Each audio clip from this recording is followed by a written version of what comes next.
Bell is uncensored.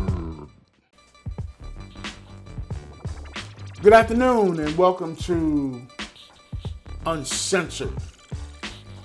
I'm your host, Rob Bell, and today I'm launching my new show. And it's my hope that the information that I provide for you is something that you can use, something that you share with your friends and family, and hopefully something that will be entertaining to you. So let's get right into it. This week, John Gruden was, and for those of you who don't know, John Gruden was the NFL coach for the Las Vegas Raiders. And we've already been into, I believe, 5 games into the season. And it was disclosed through, I guess, an investigation that he made some disparaging remarks about black people, about women, about gays, and a multitude of people and issues. He sent them in email context, and some reporters got a hold of it and disclosed it, and as a result, it became a big scandal and went viral and got all over the internet, and the result was the organization, being the Las Vegas Raiders, asked him to resign. And so he's no longer a head coach in the NFL. My thing about that is, he got caught, but I got to tell you, whoever he was writing the emails to, in the tight circle of owners and hierarchy in the NFL, probably a lot of what he said is condoned by the people that he deals with, because this happened about, from what I understand, close to 10 years ago. And if it's been allowed to go on this long, I'm quite sure that that type of language or type of information that he was disseminating is something that almost goes on a daily basis. It just so happens that he got caught. And because the NFL is a billion-dollar business, it doesn't want to have the face of one of his coaches being associated with any disparaging remarks. And the result is they have to get rid of him. Well, getting rid of him is basically putting a Band-Aid on the situation. What bothers me the most about this whole thing is that, in this day and time, especially in the new era of our new president, and under the light of all the protests that occurred a year or 2 years ago with the George Floyd incident, and people coming out to march and being upset about the inequality of people in this country, not just black people, but people of color, Asian people, indigenous people, people who are gay, people who are LGBTQ. We have, as a country, made an attempt to try to make things better for all people in this country. We have made an attempt to make America the equal melting pot that it started out to be. And so in that light, for a while you were seeing various slogans on the back of NBA jerseys, on the back of WNBA jerseys, on the back of helmets in the NFL.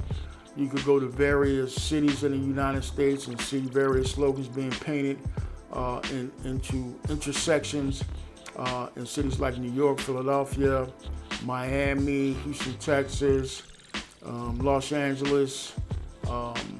The beat kind of went on in terms of us trying to give this information out that we were a harmonious group of people living in this country, and enough is enough with the killing of George Floyd and the police officer being convicted and sent to jail, and that was sending a message that we are making strides to come a long way. Well, it's kind of a farce, because in terms of the NFL, like I was saying earlier, that kind of information that John Gruden was giving out or even talking about probably occurs in the NFL all the time. And despite the fact that when you watch a game, you see on the back of a helmet, race matters or Black Lives Matter or we are one or we are family. Despite seeing those slogans, which the NFL makes sure that you see,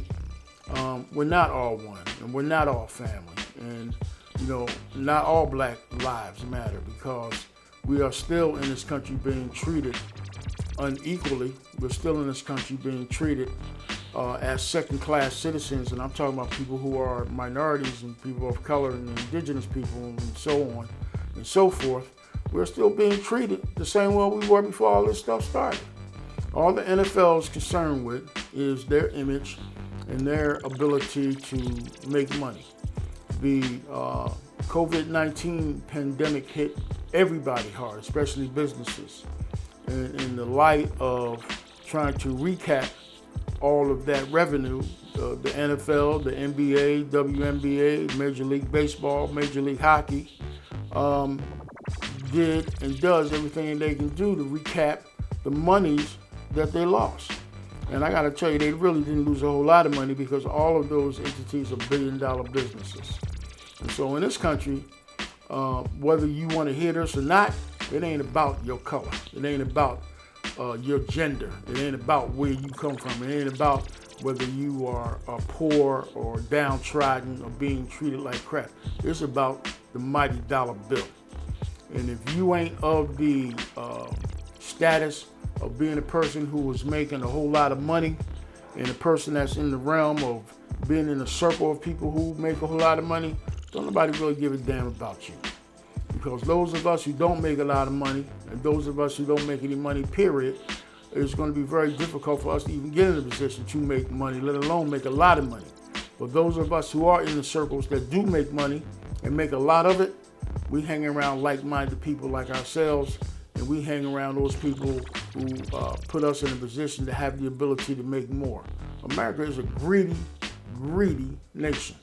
And it's all about capitalism, and it's all about making money. So the NFL could care less about what John Gruden said. He was the sacrificial lamb, and he was probably told to fall on the sword. He's got a 10-year contract. The Las Vegas Raiders are going to have to honor that and pay him. And despite what happened, he's still going to get paid. And he's making millions of dollars with that 10-year contract.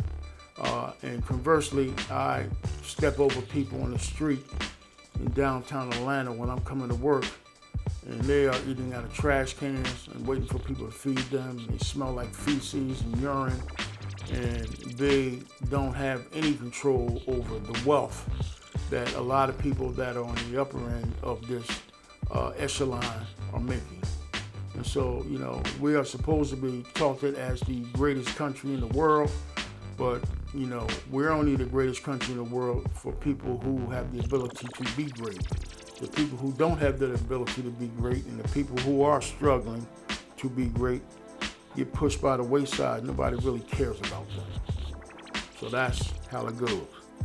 So moving on, I have to tell you men out here to be careful about how you carry yourself. And I'm not saying that in the context of me trying to defend your actions, because I'm certainly not doing that.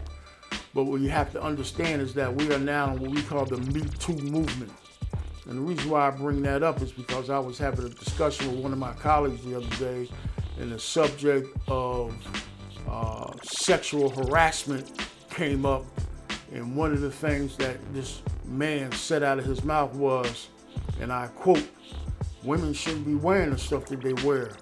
And, that's why they get sexually harassed. If they don't wear the stuff that they wear that entice us as men, then maybe nobody will say anything to them." Well, I got to tell you, I kind of went off the deep end a little bit, and I tried to explain to this gentleman that, hey, man, you can't say that, especially today. Women have a right to wear whatever they want to wear. And it's not for you to say as a man, they shouldn't wear that, because if they wear something that is enticing to you or something that makes you feel your sexual thing and you become stimulated by that, then, the only reason you say what you say is because of what they wear. that is probably the stupidest remark or the stupidest statement that you can ever make, because if you say that to a woman, she's going to jump all over you and go on one side and down the other. And she's probably going to say the same thing to you that I just said. As a woman, I got the right to say, or I got the right to wear whatever I want to wear. And you don't have a right to ogle me or to touch me or to say something that's disparaging to me just because of your sexuality being stimulated by what I wear. So you got to be careful. R. Kelly is done. The newscasters on CNN, he's done. The governor of New York, he's done. The producer in Hollywood, he's done. And several other men are done. Bill Cosby just got out of jail, and for a minute we thought he was going to be done for the rest of his life for the actions that he took when it comes to dealing with females out here from a male perspective. We don't live in a time, in a day, in the age of the dinosaur anymore, gentlemen. You got to be careful about what you say and how you approach women in this Me Too movement, because all a woman has to do is say you made her feel uncomfortable. And if she goes to any human resources on the jobs that you work on, the likelihood of you maintaining that employment is probably really low. You can't get into it. Well, she's got to prove that I said that. Well, I don't know whether she does or not, but the mere fact that she can go to a human resource manager and cry on his or her shoulders and say you made her feel uncomfortable because you were looking at her breasts, or you were looking at her behind, or you were looking at her legs, is pretty much all she needs. And in more cases than not, you're going to be the sacrificial lamb, and they're going to let you go, and you're going to end up falling on the sword as well. So I urge you to keep your eyeballs to yourself. I urge you to keep your comments to yourself. And I urge you to try to carry yourself with as much respect for not only yourself, but for the females that you work with. Be careful, gentlemen. The founder of the Black Lives Matter has decided to resign for, I guess, a variety of reasons. She doesn't feel that holding that position is doing her any good, and so she's decided to move on. I don't know all the intricacies or the details of why she is not continuing to maintain that position, but I do know that she will be leaving and not doing that kind of work anywhere in the near future. It was my opinion that the Black Lives Matter and the whole movement was about trying to get the world to understand that as black people, we do matter, and that you just can't, in the same way that you can't say something disparaging to a female, you just can't say disparaging things to us as African Americans, nor can you treat us any kind of way that you want just because of the color of our skin, or you can't discriminate against us regarding employment, housing, loans, or how we carry ourselves in our everyday lives. Police officers have been in the past known to approach us in an aggressive manner, and when it got out of hand, there have been several black men who have been killed by police officers. And that spawned this whole movement of Black Lives Matter. I believe I had a correspondence with the Black Lives Matter leader one time, and what she told me is that Black Lives Matter wasn't about trying to uplift black people on the whole. It was about trying to bring awareness to police officers who were killing black men and trying to discourage that. And I had a problem with that. Only in the sense that I understand that as a black man, you don't need to be approached nor even killed by a police officer, black or white. But what about the other issues that we have to deal with in our community as black people? And I know, and I will give you an argument about this, that a lot of what we deal with are situations that we need to take some responsibility for, and make sure that we put ourselves in positions to do better, as opposed to relying and waiting on people to help us out. But in reality, a lot of us are not astute enough. A lot of us are lazy. A lot of us don't have the wherewithal to do that. And we'd rather sit back, lay back, and let everybody else kind of come in on the white horse and take care of us, which we know has not happened, will not happen. And we just have, in the last 400 plus years, not come to the point where we understand that. So the result is we have to protest. We have to get to the podium. We have to make the powers to be aware that we are poor black people. We need help, and we need you to come out here and change our situation, because we just don't know how to do it, which I think is a bunch of bull boop. But in any event, that the Black Lives Matter movement wasn't really about that. So again, I don't know if that was some of the reasonings why she decided to resign, but in any event, she has decided to resign. One of the things that I always talk about is that you or we as black people really have to take some ownership for the things that we do in our community, and stop, again, relying on people to come in and save us. Without us taking some ownership, in more cases than not a whole lot is going to be done with regards to changing our communities. We have to take a hard look at ourselves. We have to be able to start loving ourselves in a different manner in which we have in the past. And once we start doing that, once we start developing a sense of getting together and being involved in groups and moving forward and creating our own situations where we can do better, then we can almost throw the baby out with the bathwater when it comes to people helping us, because nobody wants to help us. Why? Because we really don't even want to help our own cause. I often on a few of my shows talk about the homicide rate in Philadelphia, to which, by the way, is up to 427 homicides as of this date.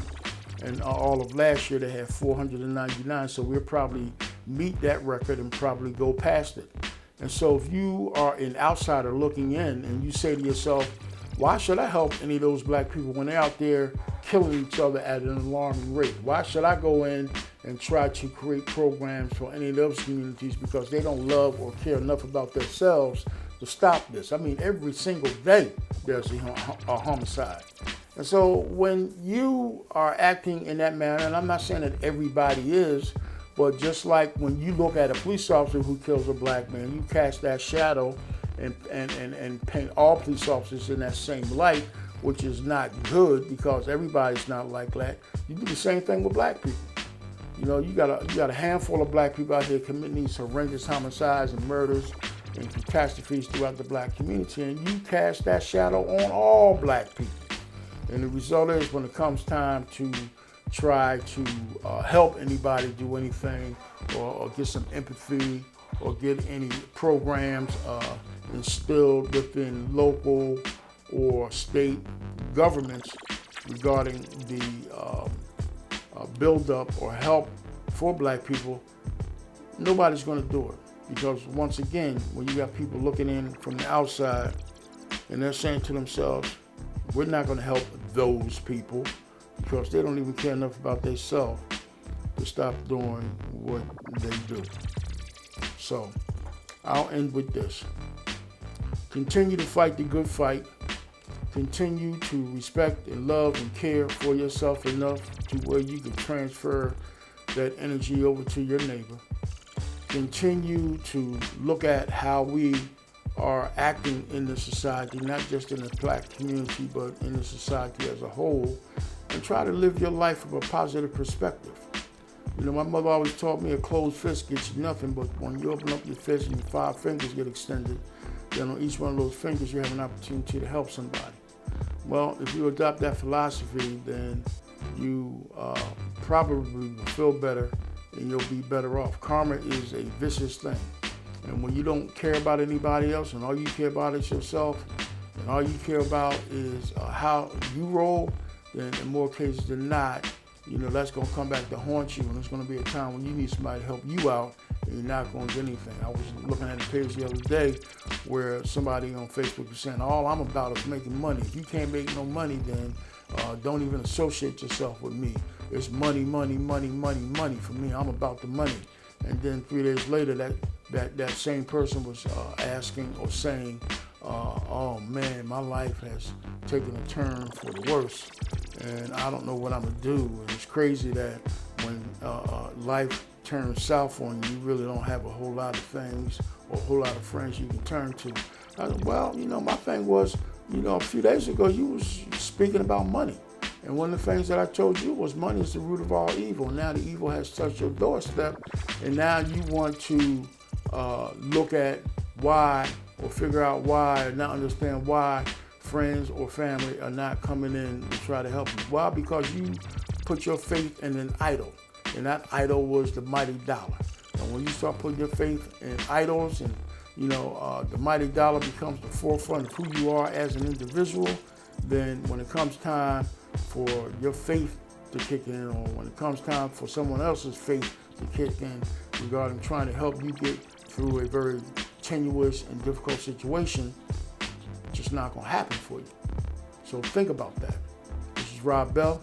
I'm your host, and we will talk about it the next time. If you like this channel, if you like this video, make sure you go down to the icon on the lower right-hand corner and subscribe. I need as many subscribers as I possibly can get, because the more subscribers I get, the more chance I get to spread the information. And at the bottom of the video is a thumbs up icon. Make sure you press that thumbs up icon. And when you see this video on Facebook, also press the like button and share this video with your friends and family. The video is no good if the information is not being shared. And the whole purpose of me being uncensored is for me to share this video and trying to always keep it real with the folks who watch what I do. So until next time, have a great day.